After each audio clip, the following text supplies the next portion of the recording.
tretej etape Tirreno Adriatico sme očakávali ďalší boj Petra Sagana o premiérové víťazstvo v drese majstra sveta. Záverečný profil naznačoval, že by sa ho mohol dočkať.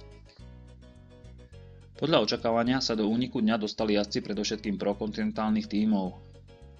Štvoricu Domingos Gonçalves, Giorgio Cecchinel, Adrian Hunkiš a Simone Andretta doplnil na peticu jediný pretekár World Tour tímu David Villela z Cannondale.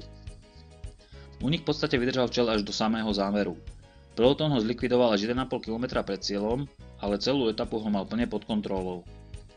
Ako sa očakávalo, najväčšie zrušenie prišlo v úplnom závere, kde bojovali o čo najlepšiu pozíciu predovšetkým týmy Dimension Data a Tinkoff.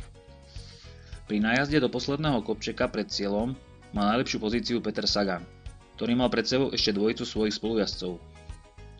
Oscar Gatto ho priviedol na hranicu 200 metrov pred cieľom na úplnom čele, ale ináč strojovo presný majster sveta preváhal správny moment na svoj nástup.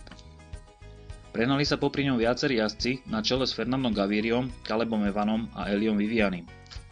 Slovenský cyklista ešte predstihol zo pár jazdcov, ale na túto trojicu už nestačil. Napokon skončil štvrtý, napriek tomu, že mu jeho spolujazdci pripravili skvelú pozíciu. Šancu na reparát dostane už zajtra, ale to už musí počítať aj s ďalšími súpermi, keďže na programe je podstatne rovinatejší dojazd.